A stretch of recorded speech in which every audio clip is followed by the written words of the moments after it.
I don't cry when it rains no more, or I get dirt on my shoes. I don't mind climbing 8 more floors, 'cause these stairs are all heading to you.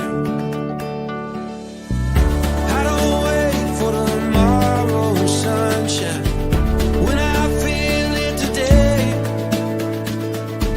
But when it's cold in the dead of winter, remember that snow melts away. One more cold drink, one more roll, one more dance before the doors get closed. Please remember, enjoy the show. Let's get happy before we get old.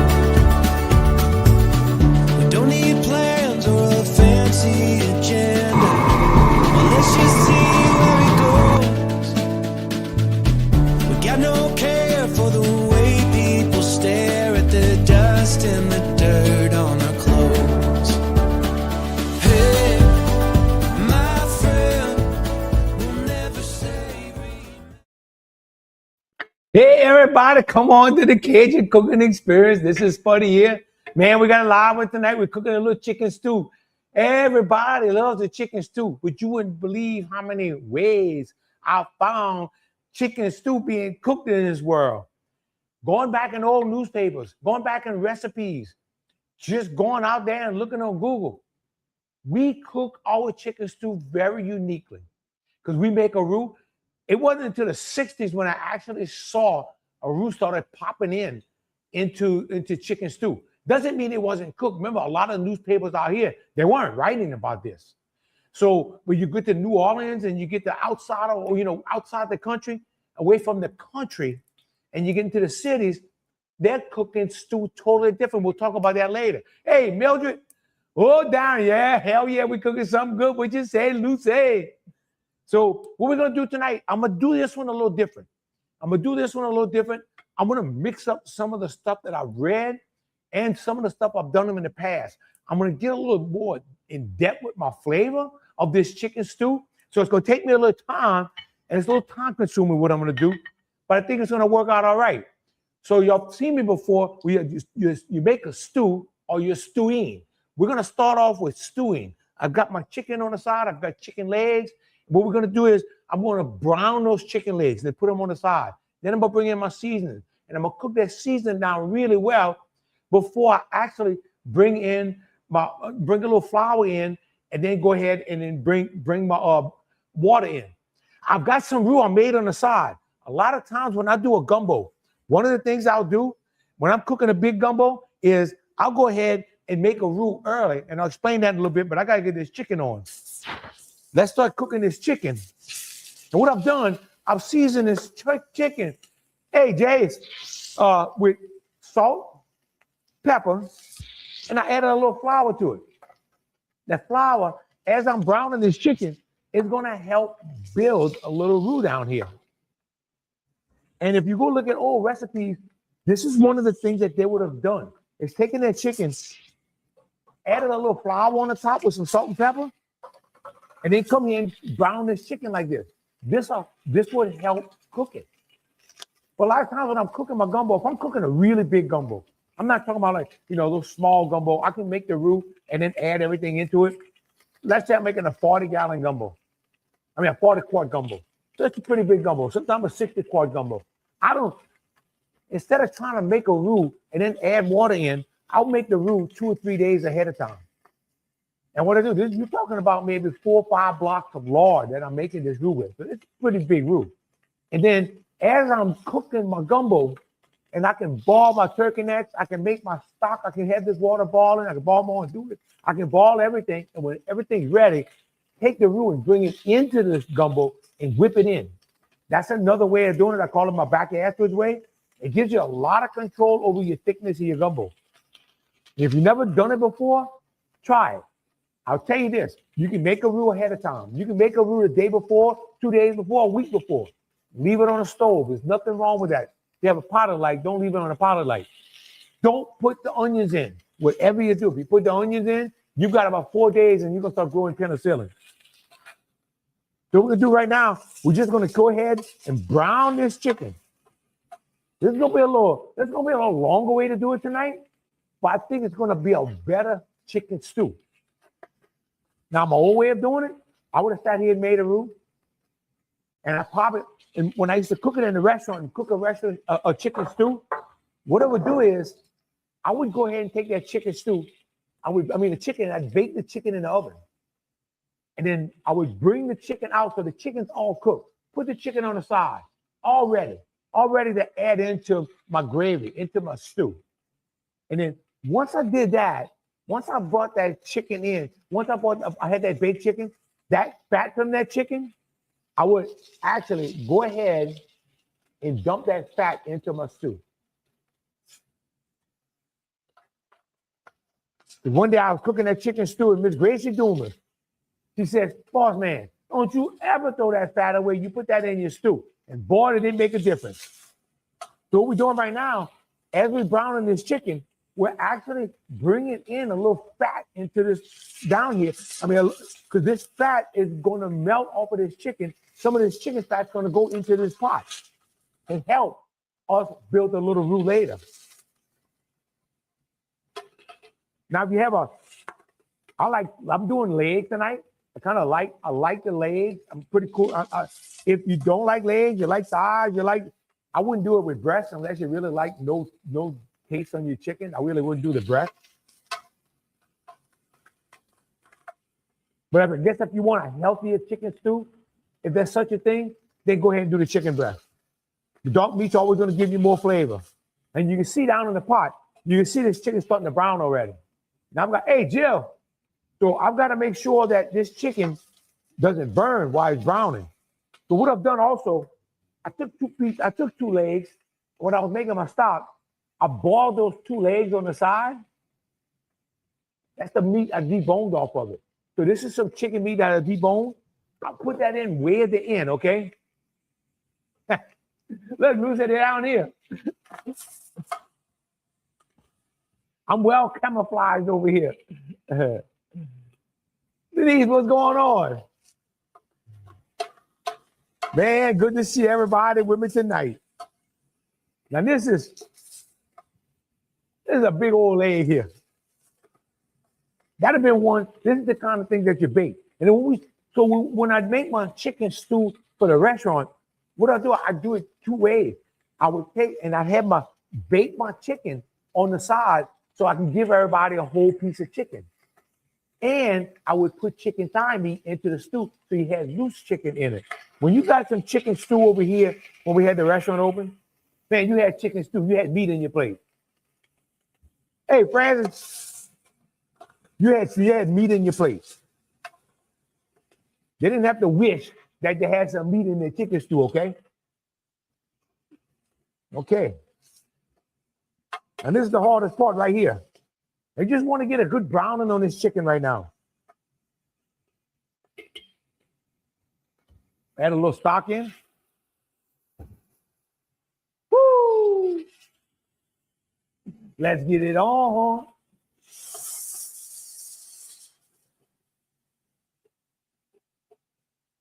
And all that stuff that was sticking at the bottom, I'm helping it work off the bottom. This is where a lot of your flavor from. Where I am, we call those drumsticks.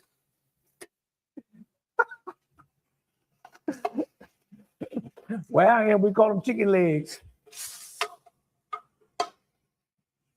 Because we used to tell my daddy he had chicken legs. Hey, Patty, one of my favorites, love chicken stew. Me too, Patty. Man, look, you can't beat a good chicken stew. And when we cook a chicken stew, that was one of our best sellers. It's a good comfort food. There's so many ways to do it. And believe it or not, there's very, very few recipes out there. Look up old recipes in newspapers. Very few recipes that do not have tomatoes in their chicken stew. Now, what I would do, I would make a chicken stew. And when I make it in a restaurant, I didn't add any tomatoes. We're going to add a little rotel tonight. And the reason I didn't add tomatoes, because whatever chicken stew was left over, I made gumbo with the next day. And you talk about made a good gumbo. You ever have a chicken stew left over? Make you a gumbo with it the next day. If you're tired of eating the chicken stew, one of the best gumbos you're ever going to eat. Oh, yeah. We're getting some good green meat down at the bottom of this thing. Let's go ahead and take a peek down in the bottom of the pot. See what's happening. See that good browning on that chicken? Man, this is what's happening right now. This is what it's all about. Hey, Jason. Hey, brother. We got those mushrooms. Check out my new setup back here, man. Y'all can see all my seasonings back here. Y'all can see everything that's going to go in here. Because I'm always looking away so y'all can see what I'm doing better. What's up, Hollywood? Now, one of the oldest evidence of stews that they have around goes back to 5,000 BC, and that was the Japanese. And they would have made it probably with seafood, they believe. It's believed that they would have made their stews with seafood.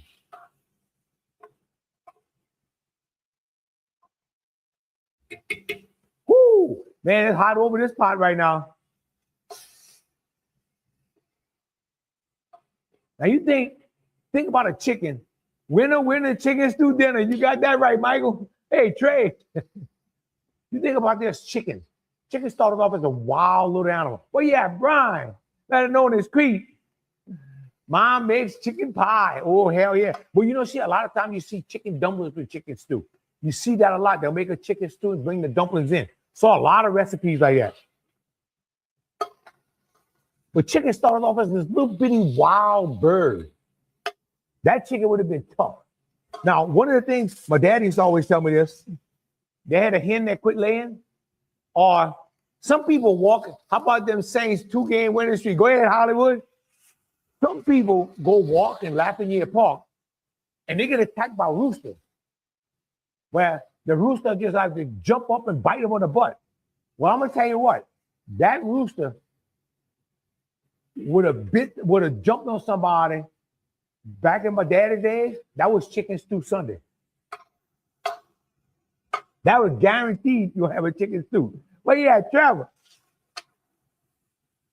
Okay, I'm gonna start taking some of this chicken out. Now look. Hey, Michael.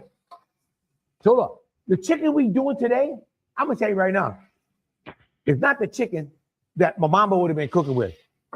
She'd have made a chicken stew. The chicken was or you'd have killed in the yard. That would have been a tougher chicken. And when you see that, when you see him cooking a chicken stew back in the old days, they came here and they sauteing this chicken for hours, maybe an hour and a half, 2 hours.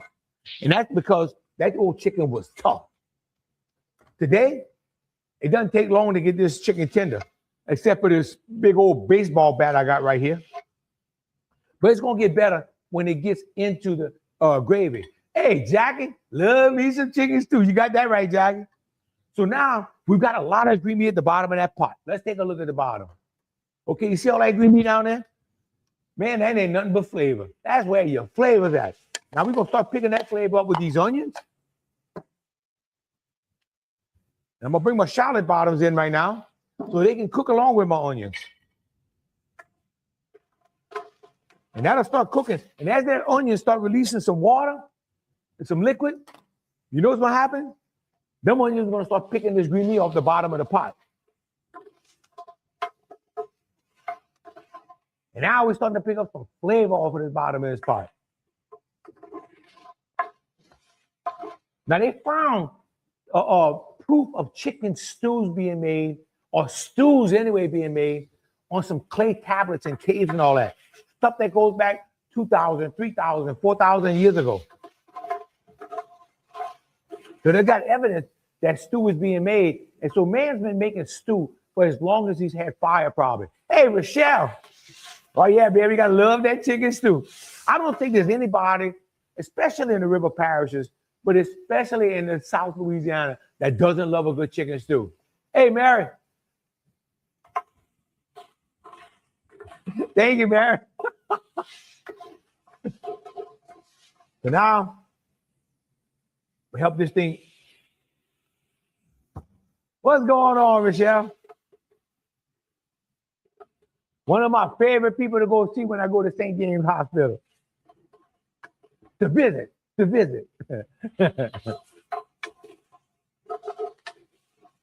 All right, so we'll cook these onions down good. So we've already got the flavor of this chicken in here. Now we're gonna start getting this flavor of browning these onions. You're gonna start bringing, we notice we're laying those flavors. This is gonna be awesome. And I've never taken the time to actually cook a chicken stew this way before.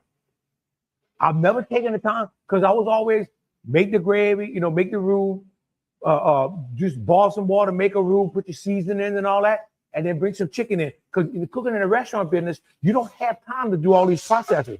You got the roll. But over here at 10:30, people ready to eat. And I've served lunches and batches as early as 9:30. People ready to eat. All right.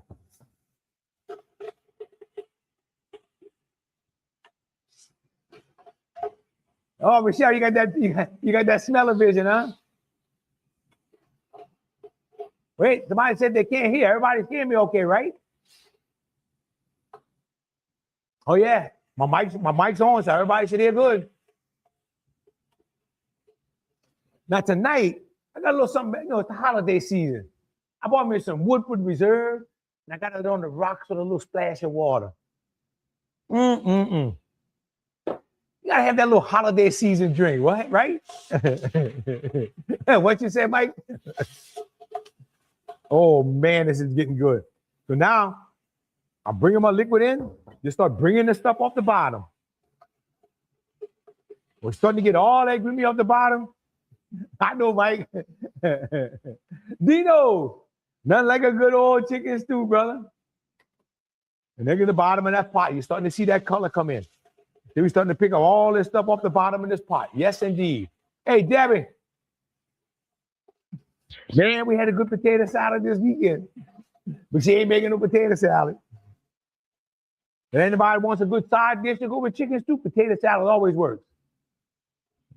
Nick, bring us some at Ocala in the big house tomorrow. You got it, brother. You got it. Oh, hell yeah. Trey, I'm giving food Christmas presents this year. Was going to do a chicken noodle soup. Now you have me thinking chicken stew. Man, don't give nobody chicken noodle soup. Give them a chicken stew. Give them something with some hook in it. Like, whoop, there it is. I like to make fresh garlic bread, dip in my chicken stew. Hey, Glenn, I like that. That sounds good. I love some chicken stew and potato salad. Oh, hell yeah.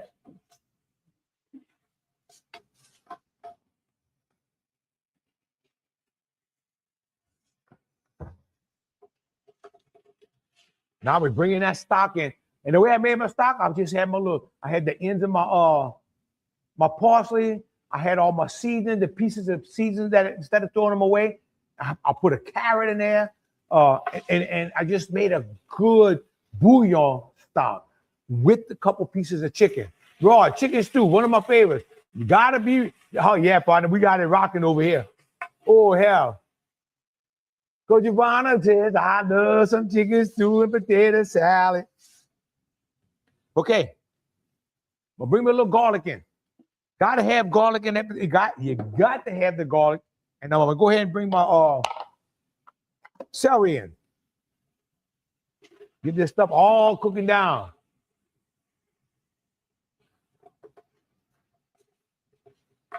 Man, all that gravy at the bottom of that pot is just about all out.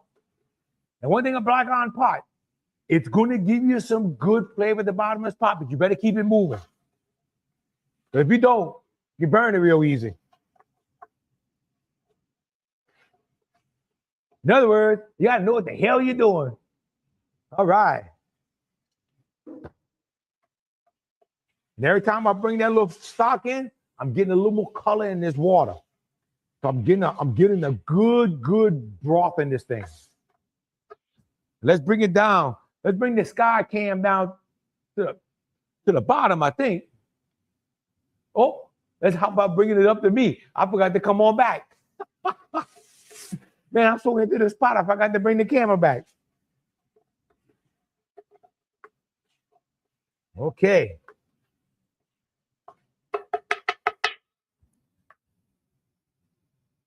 Now, this is definitely something you don't have to do. But if you have some undoing or you have some tasso, I just like a little hint of smoke in it. What I did, I cut the undoing small, so I wouldn't have big pieces in it. And it's more just to give it a little hint of smoke. I don't want this thing to be smoky. I want that little hint of smoke. Jill made a red bean gumbo today. Man, if it came out like that one we had on that show last week, you got one hell of a red bean gumbo. I ate red bean gumbo for about 4 days straight, and every day it got better.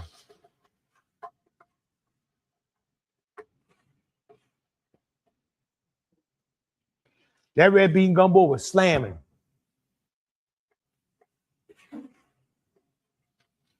Now it had something. One of the recipes I found, it was a medieval stew. And that was nothing. I've never found anything like this, but it was weird. But they would have eggs and herbs in the stew. No roux. Like I said, a lot of these chicken stews did not have roux. In ancient Rome, they made it with spices like pepper and cumin. And then herbs like mint and rue. I don't know what rue is, R-U-E.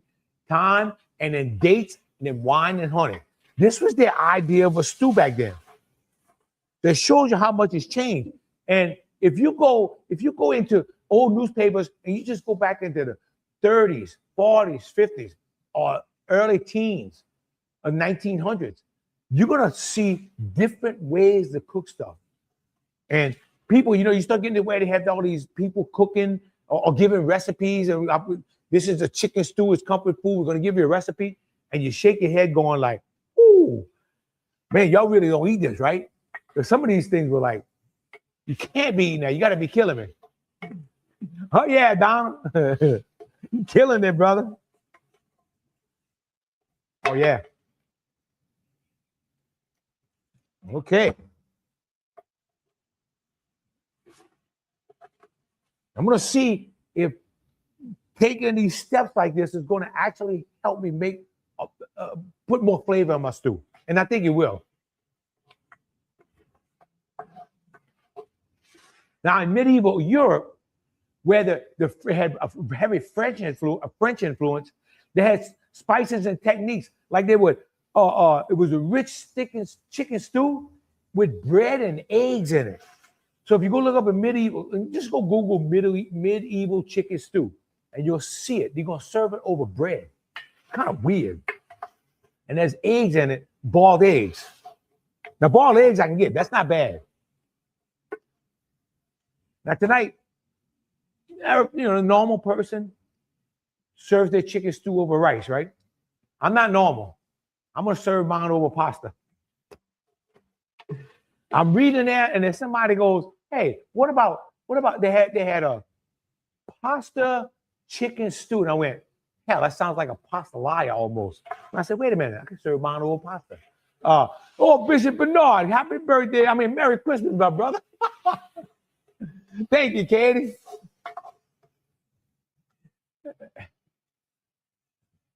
All right.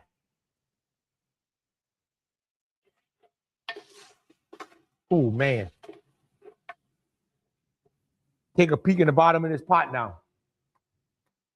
And you can see the little gravy builder. You see some, look at it. Oh man, it's so much flavor and the colors in here. And we've only just begun. Now, I'm gonna before I start bringing this, what I want to do now is time to add a little flour. Leftover stew on bread. For a long time, that's the only way I would eat stews, but actually eat it on bread, especially French bread or sliced bread. It didn't matter. And I would just cover that thing. You eat the bread that you put the stew on, then you take another piece of bread and you dip and scrape out what's ever left over in your plate. And that was some good stuff. Well, we're going to wing this. Now I'm going to add a little flour in here. This is going to help thicken it, And also start building the stew. Or I just say bones. And this whole process I'm doing right now is actually stewing. We make a stew where we make a roux. You know, first you make a roux, then you make a stew. This is the stewing process. I will have to make a trip over there. It's been a long time, my brother. You're right. It's Christmas time. Don't forget my Christmas present when you come.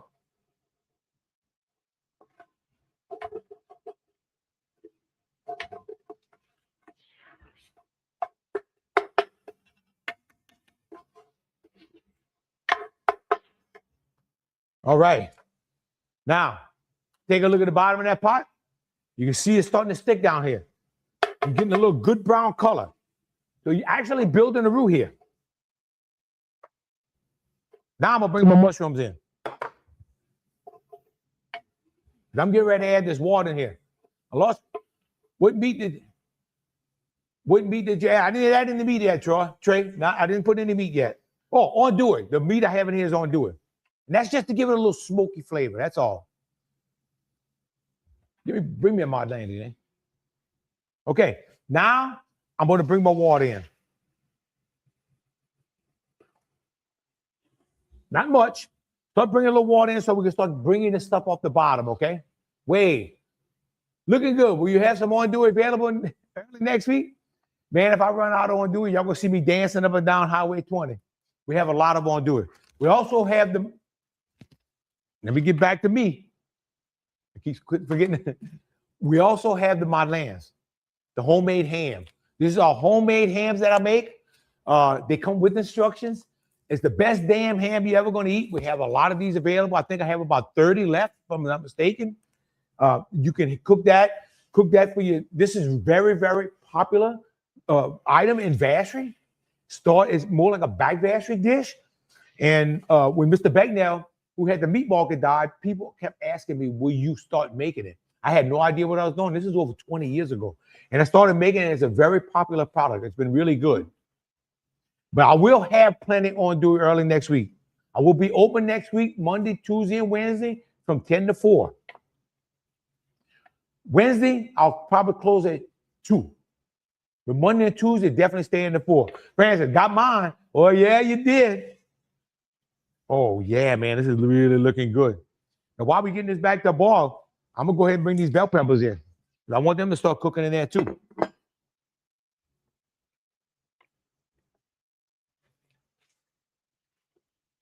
As y'all know, I like a lot of bell peppers in my stews and my gravies.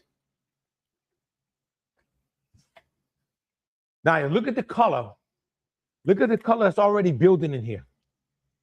You've already got a good color, a good foundation for your stew like this. This is what I was talking about building that foundation and layering these flavors. Now we just got to get this back to a boil.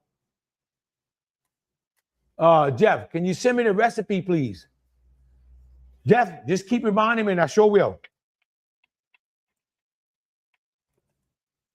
It'll have to be after Christmas.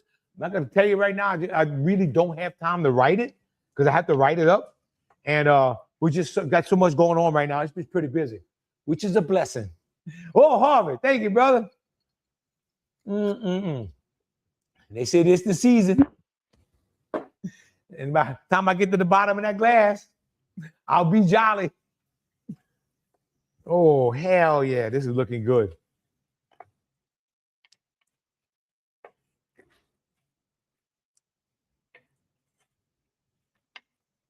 Now we just wait for this. Now, 18 difference between stew and gumbo. Donald, good question. So gumbo is going to be more like a soup. A gumbo is not going to be as thick. You know, so some people like a real thin gumbo. I actually like a soup. Some people like their gumbo a little thicker. The stew is going to be a lot thicker than the gumbo. Twice. If you have, you know, it's going to be very thick. So when you pour it over rice, we make a gumbo, we serve it in a bowl, and we add rice to it. This will be served in a plate, and you'll cover the rice with the stew. It's going to be thicker. It's going to have more body to it, more whoop to it.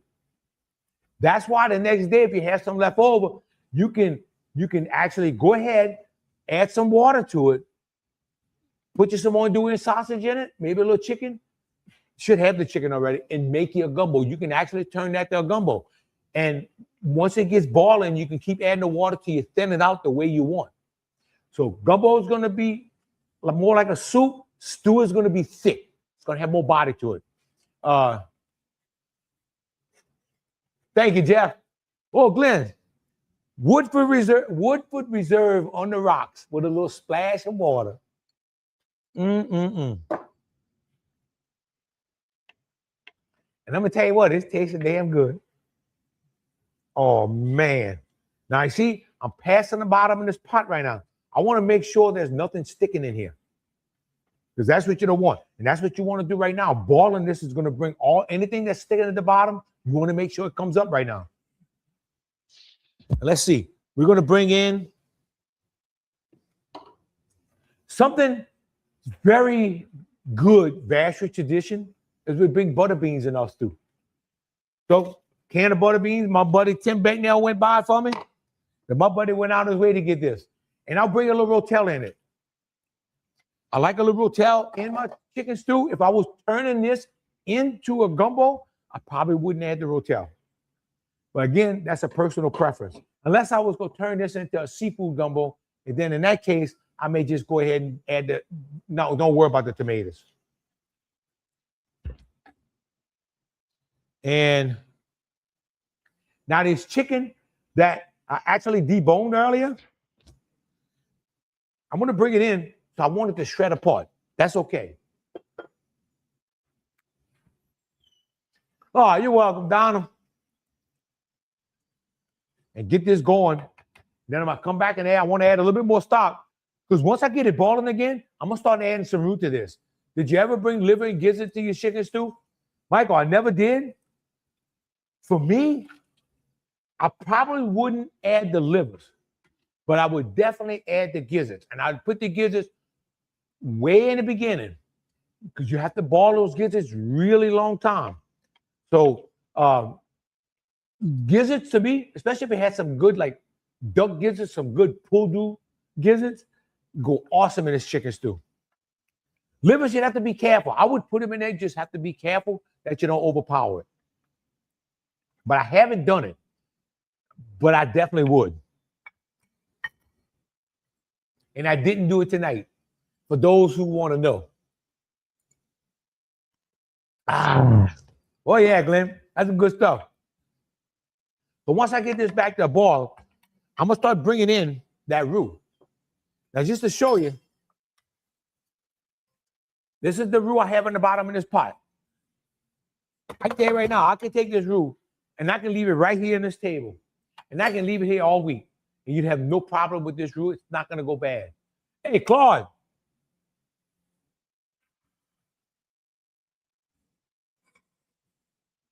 And what the roux is going to do, it's not only going to thicken it, it's going to give it that nutty flavor. It's going to give it that hearty flavor. And this is what you want. Once I get the roux in, I'm going to start bringing these chicken legs in. Or some people say, where they're from, they call them drumsticks.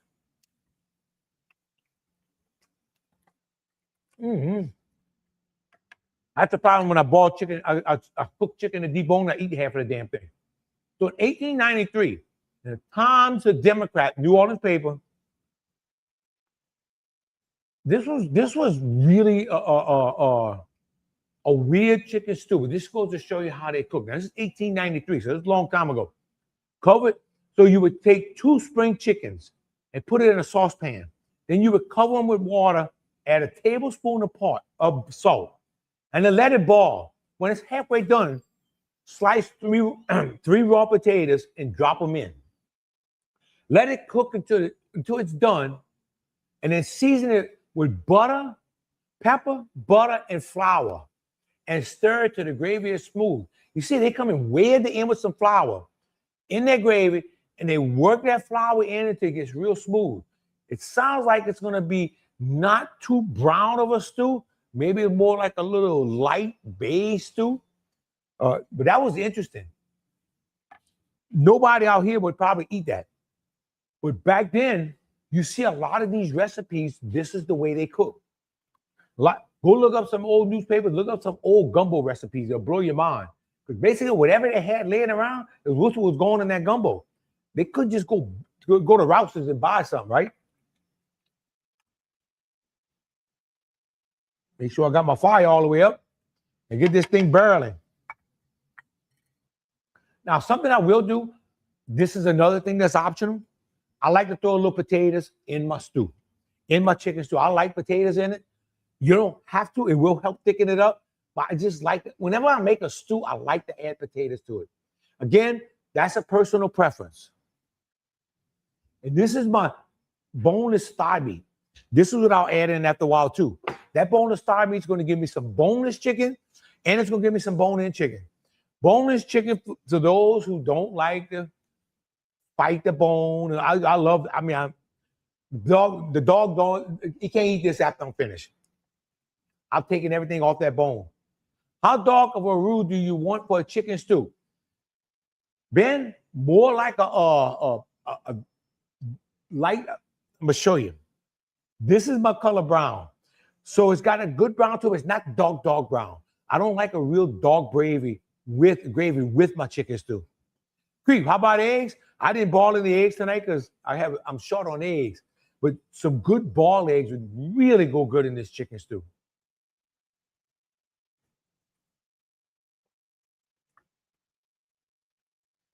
Now, you get that back to a boil. Now, in the 1967 Towns-Picayune, this was weird. A chicken stew Greek style. First time I've seen this, but this was in the New Orleans paper. Remember, so a lot of writing about this kind of stuff in the New Orleans papers. It has condensed tomato soup in it. It has golden raisins, clove, nutmeg, and there's some other stuff like the onions, bell peppers, and all that, okay? Then they put the chicken and salt in the sauce and bake it for an hour and a half. When it's done, they take the chicken out, and then they take that sauce and they boil it. And they boil it hard until it reduces. When it reduces and it gets thick, it reduces about half, they put the chicken back in and it's ready to eat. Something different. I think that must have been a promotion for the chicken, for the tomato soup. It had to be. Hell, we eat almost anything if it's cooked right. Hell, we eat it if it's not cooked right. Gina, love my eggs in the stew. Yeah, well, I didn't have it. I didn't have any. And today I was so darn busy that what I got done because I just didn't have time to do anything else. And believe me, I'm not complaining. That's a good thing, being busy. Chicken stew for the weekend. Oh, hell yeah, Sharon. And I'm enjoying this little Christmas drink. Okay, here we go. We're starting to get a little ball going. Now, here's the roux. Nice little brown color. Remember, I've already built some good brown color in here. Now, one of the things you asked about the roux, okay? How much roux? How dark you like it? The darker the roux, the more roux you're going to have to bring in here to thicken this gravy. The lighter the roux, the less roux you have to bring in to thicken this gravy. Because the darker you make it, you need more to get thickened because it loses thickening power. But it gives you, the darker it is, it gives you that nutty flavor. Okay. I bet you make an awesome Cajun chicken pot pie. Mike, never made one before, but I tell you what, I'll give it hell.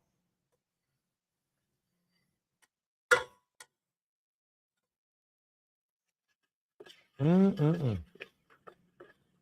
this is what I do when I make my big gumbos. This is exactly how I bring my roux in. I'm doing this right here, same way. If you're cooking the roux the same day, make sure it cools off before you try this. If you put a hot roux in here, you're gonna wind up with burns all over your face, and God knows where else. And you want to get this water boiling so that roux will dissolve too.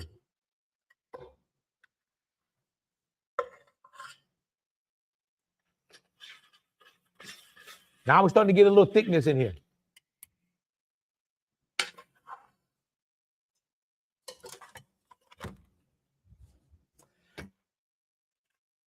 My little short arms can't reach across that pot no more. Okay, here we go. And remember, this is going to be a lot better tomorrow. Oh, Jason, that bread's over here. Don't worry, brother. That bread's coming.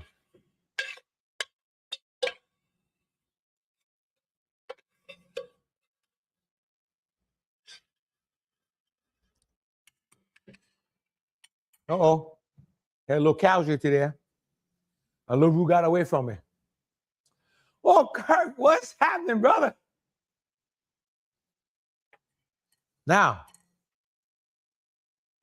I'll start bringing some of this gravy into my pot and see if I can get the rest of this roux out this pot.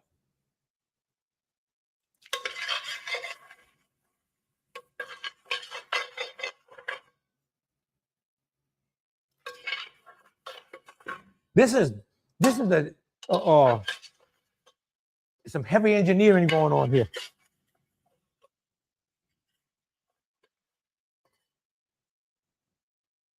Okay, now we're gonna bring the rest of this roux into this pot. And how much I had? I had a half a block of lard, and I made a roux with that.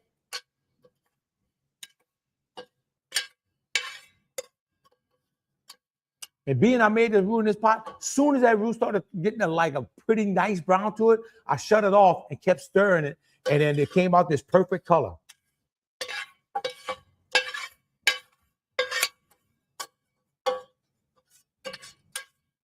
Okay.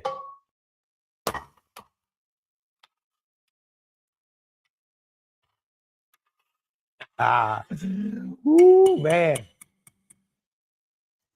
Now, all the newspapers I looked at, I finally in the 60s in Bastrop, Louisiana, I found a stew with a roux in it.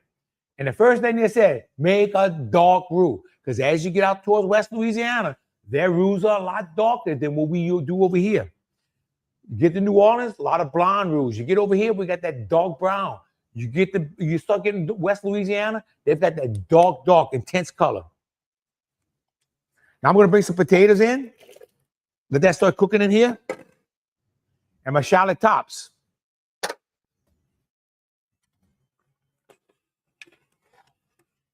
Now I have to start bringing some seasoning in. A little salt. A little red pepper. A little black pepper. And y'all, the sugar and the sugar cane is so good that it's blowing out the stalks. So we're gonna give it a little loving now. Got to give the sugar cane farmers a little loving. Ooh, we're starting to get a nice little thickness in here now. Now, if you happen to run out of roux, your stew's not thick enough, one or two things you can do. You can just let it keep cooking. It'll reduce by itself. Or you can bring in a little cornstarch. If you bring in a little cornstarch, that'll help tighten it up. If you don't want to bring any more roux in. There's one or two ways you can do it. And I've done it both ways. Sometimes I just like to let it sit there and just put it on a little bloop and just let it slowly cook that water out. What it's doing is giving me a better stew also.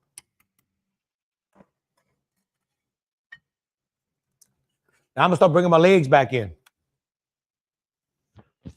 Michael said, I'll add beans. Because it's going to take a little time for these legs to cook in here. And this is what I like. I like meat. I like to put chicken on the bone in the stew. You get more flavor to me. More you get like a more intense flavor in here because you're getting that marrow out the bones. Now, you really want to make a good stew, but it's going to take you time. You're going to have to start way ahead and let this boil for a while. You have to, and you stop. An old hen. Old hen will give you a more intense flavor. My mom always used hens when she made gumbo, but it takes time. Oh, Norris, always good seeing you. You was just talking chicken stew, man. You ought to be over here getting some chicken stew. Now, I remember, Mike, we already added some butter beans. And I'm also going to bring, at this time, I'm going to go ahead and bring my boneless chicken in. So you see, adding the boneless chicken in keeps everybody happy. Those who don't like the bone, they can have their boneless chicken. And I want to get a little taste of this. Just for seasoning. I'm just checking it before that French bread goes scuba diving in there. We're just gonna go get a little taste and check out seasoning.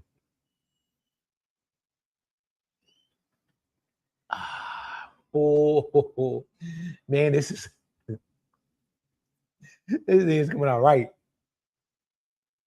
Look, I don't even have the chicken flavor in it yet. This thing's coming out right. Need a little more salt. My pepper's pretty good right now. One of the things I'm gonna add. Oh, Breland. Thank you, brother. That chicken stew is always good. You got that right.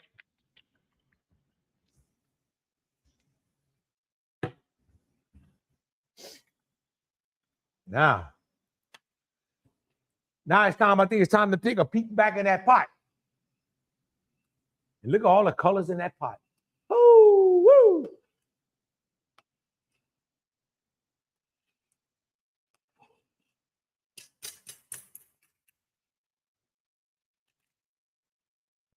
But you know, going back and looking at the old newspapers, even into the 90s and the early 2000s, a lot of the recipes for chicken stew still had tomatoes in it. Just about all of them had tomatoes in it. Very seldom I found one without tomatoes.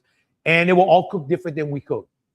But as you can see, I didn't find any local newspapers. I didn't find St. James Parish newspaper or St. John Parish or St. Charles Parish newspapers. They weren't in the search.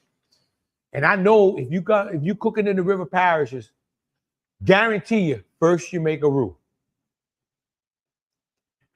Oh, hell yeah. All I'm gonna say is ho the meat. Oh man, we've got a good thickness here. Just to show you, you can see it. You see it's got a nice little consistency. And okay, give it time for another taste.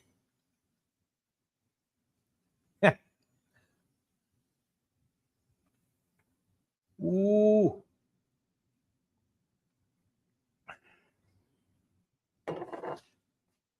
The piquant, really, really good. Now, if you're serving this over rice, keep in mind, you're serving over this rice, if you don't put enough salt in your rice, this may taste bland on your rice. So you've got to make that adjustment when you're cooking your rice. So a lot of times, if you just boil, especially if you boil your rice and that rice has no flavor, guess what? You may put that chicken stew, it may have awesome flavor, but the rice kind of takes away from the season. So be careful with that. Oh, Joe, what's happening? Thank you, brother. All right. Man, it's time to scuba dive this French bread.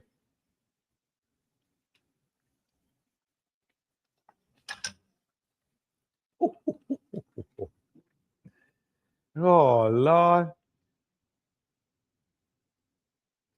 I think I remember my grandma putting clove in her stew. Brian, I saw a lot of recipes with clove in it. That's not unusual.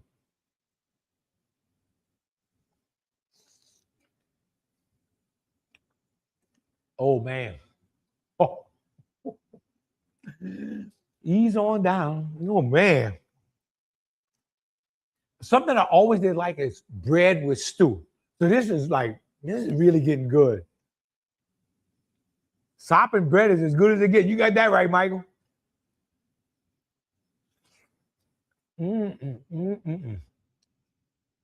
Ooh. Oh. And one of the ways I like to serve it, when you got the bread like this, you just serve it over the bread like that. And you let that bread soak it up. Ooh, that's better than rice. That's better than rice. Okay, you want to make sure you're not getting any sticking at the bottom of this pot while this chicken's cooking. So now, two things are going on. We're letting this stew thicken up, and we're letting this chicken cook, okay?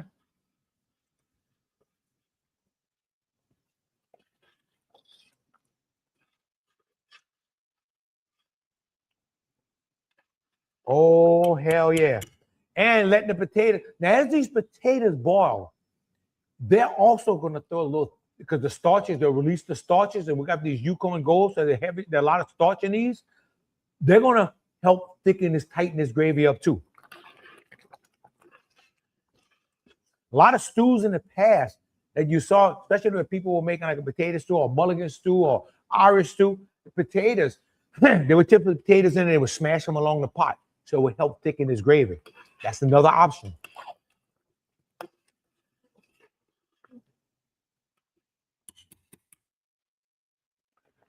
Now,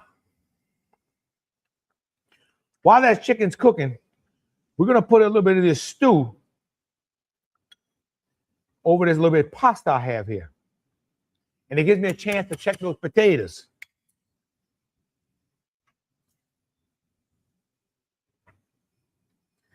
While it's getting a little cool to it, now, I do have a very good River Parish chili recipe if you want it.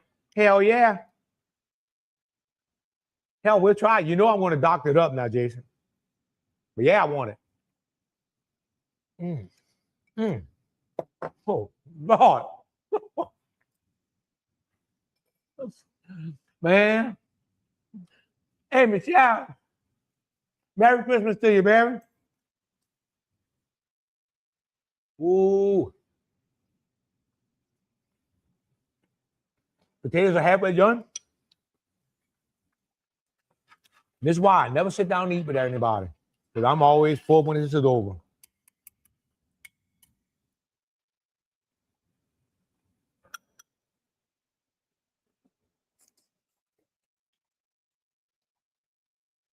Yeah, Jason, I know where it's at. I mean, I know where it's from. I know exactly where it's from. Ooh. I love this old pasta. Yeah.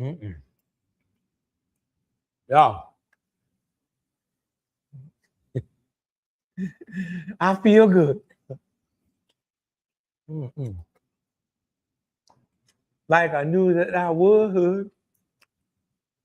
Man, this is some good stuff. And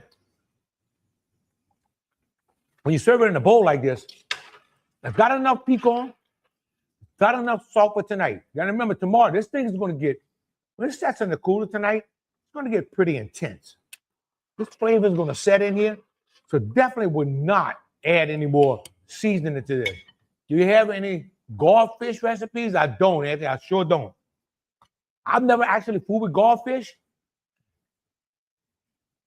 Oh, and Timmy Becknell, my idol,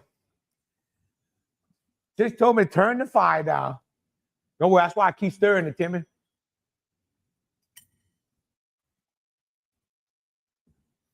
You see, I keep stirring to check that. To check to make sure we're not sticking.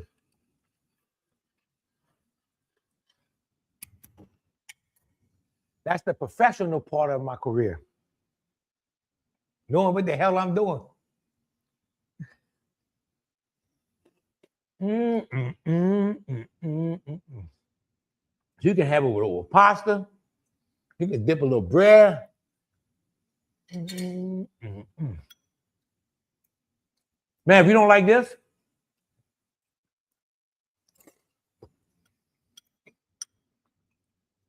remember what I said earlier. Just let it bloop bloop like this. This will be good. I push hard in this show trying to keep the show under an hour, but in real life, I would have this slow cooking, probably for about another half hour at least.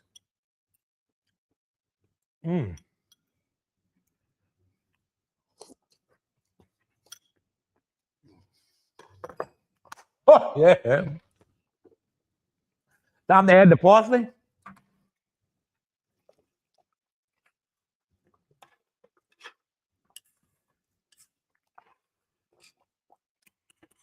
Yeah, one of the biggest things, Janine. No, I don't sell it, but we could. Now, one of the things I want to do I want to check these legs. And I want to see how they're coming along.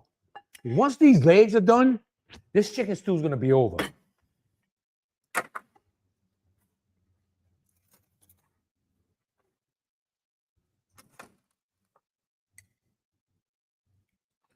Janine, just come on by. We're going to take care of you. All right. You see, it's starting to come off the bone.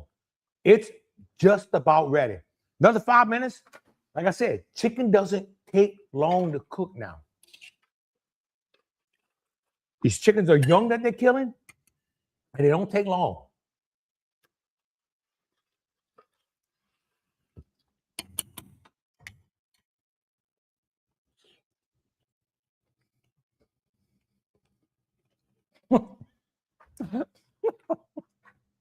I like that. Brother, wait a minute. I got to put that one on the screen.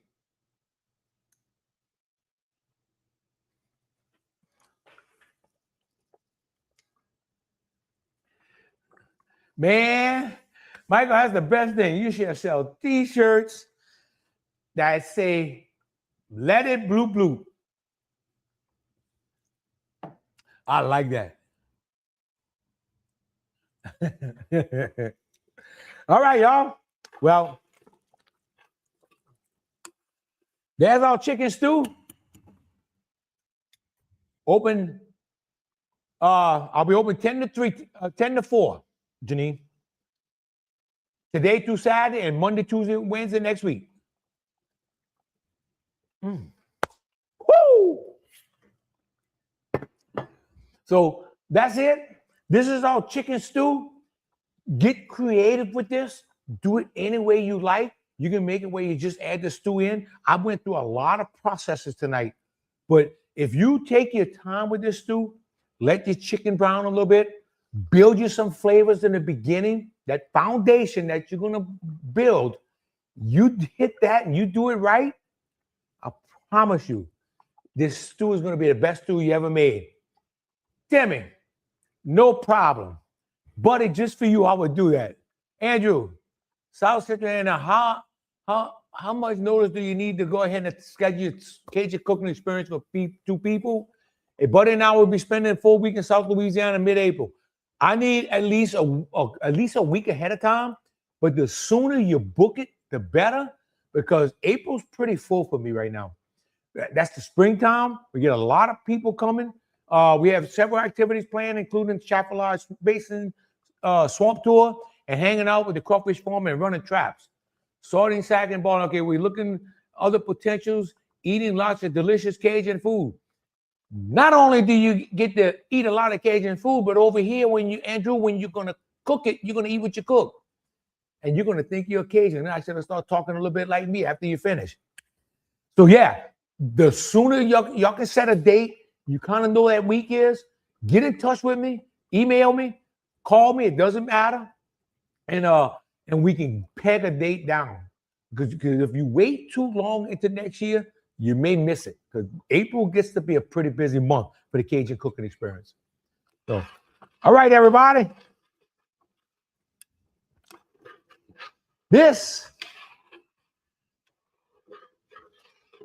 That is going to be a great trip. You got that right, Michael. That's going to be an awesome trip. Y'all going to really enjoy it. Ben, Merry Christmas, brother. To everybody. Because next Wednesday, I will not go on. New Year's Eve, I plan on going on. But next Wednesday, I think a lot of people doing Christmas Eve stuff. So I'm not going to go on. But everybody, Merry Christmas. And we're going to see y'all. I hope, if everything goes right, to go on for New Year's Eve, because I want to do a smothered cabbage and 2 things. I do smothered cabbage, so because it's New Year's tradition, and my cabbage will be done for New Year's if I cook it that night, New Year's Eve with y'all. Same to you, Coach. So thank y'all. Good night. God bless y'all. Love y'all, and thank y'all for tuning in. We'll see y'all in 2 weeks. Merry Christmas, everybody.